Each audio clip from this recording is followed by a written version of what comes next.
சண்டை நடக்கக்கூடாது. குடும்பத்திலே ஒருவர் மற்றவரை எப்போதுமே விளங்கி வாழணும். ஒருவர் மற்றவரின் தன்மையை புரியணும். நம்ம மனைவி எதை பிரியப்படுவாள், நம்ம மனைவிக்கு எதெல்லாம் இன்பம் அளிக்கும், ஒரு கணவன் புரிய வேண்டும். நம்முடைய கணவர் எப்படி இருப்பார், எப்போது எப்படி மாறுவார், ஒரு மனைவி புரிய வேண்டும். இது புரிதலை பெற வேண்டிய ஒரு பாடம். என் பெருமான் சொல்வார்கள், ஆயிஷா உங்களை நான் நன்கு புரிந்தேன் என்றார்கள்.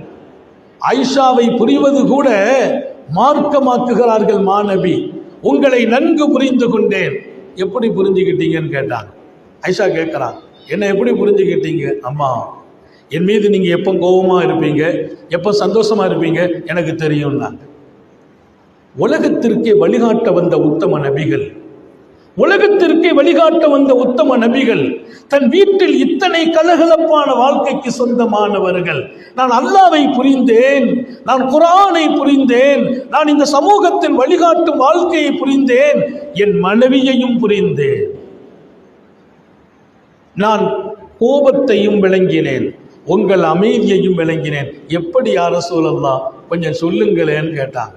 கொஞ்சம் சொல்லுங்களேன், என் மேல நீங்க சந்தோஷமா இருந்தால் ரப்பி முஹம்மதின், இந்த முஹம்மதின் ரப்பின் மீது சத்தியம் என்று சொல்வீர்கள்.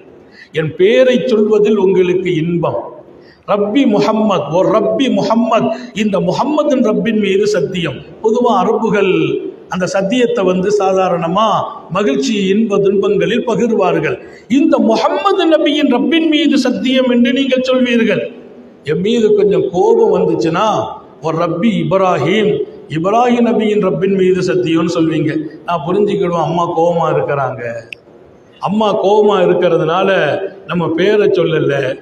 அம்மா தெளிவானவங்க, ஆற்றல் மிக்கவங்க, அறிவு உலகம் காலத்தால் மறக்காத மிகச்சிறந்த கல்வி உலகத்தின் கடல் அன்னை ஆயிஷா அழகாக பதில் சொன்னார்கள். ஆமா யா ரசூலல்லாஹ், நல்லவே புரிந்து விட்டீர்கள்.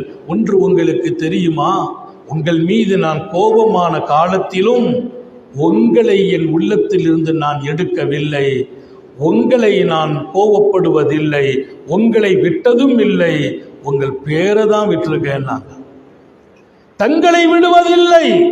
ரப்பி இப்ராஹிம் என்று சொல்வேன்.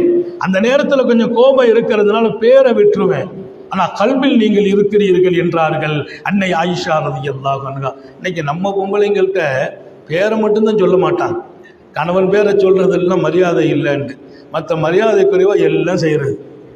அந்த பேரை மட்டும் பாதுகாத்துக்கிறது. உங்க வீட்டுக்காரர் பேர் என்னன்னா சொல்ல தெரியாது. நான் விளையாட்டா ஒரு செய்தி, ஒரு பிள்ளைங்க பேசிட்டு இருந்தாங்க. வீட்டுக்காரர் போஸ்ட்மேன் கேட்கிறார், உங்க வீட்டுக்காரர் பேர் என்னன்னு கேட்டா சொல்றதுக்கு அந்த அம்மா சொல்ல மாட்டேங்க. அவர் கேட்கிறார், சொல்லுமா வேலையை முடிச்சுட்டு போகணும்னு. அந்த அம்மா பதில் சொல்லுது, 250 வச்சுக்கங்க. 250 அந்த மாப்பிள்ளை பேர் நூறு முகம்மது தான், 100ன்னு சொல்லக்கூடாதுன்னு 250.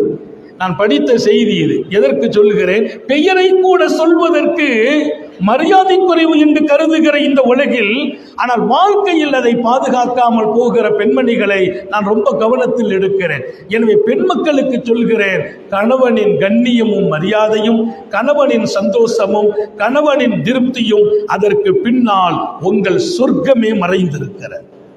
ஒரு பெண்ணின் சொர்க்கம் கணவனின் திருப்தியில் மறைந்திருக்கிறது. கணவனுக்கு சொல்கிறேன், நீங்கள் எத்தனை பெரிய தியானம் இருந்தாலும் மாணவி சொல்வார்கள், சொர்க்கத்தை நுகர வேண்டும், ரசிக்க வேண்டும், அடைய வேண்டும், மனைவியின் இன்ப துன்பங்களில் பகிர்ந்த போது கிடைக்கும் என்கிறார்கள். மனைவியுடைய இன்ப துன்பங்களில் தோள் கொடுக்க வேண்டும்.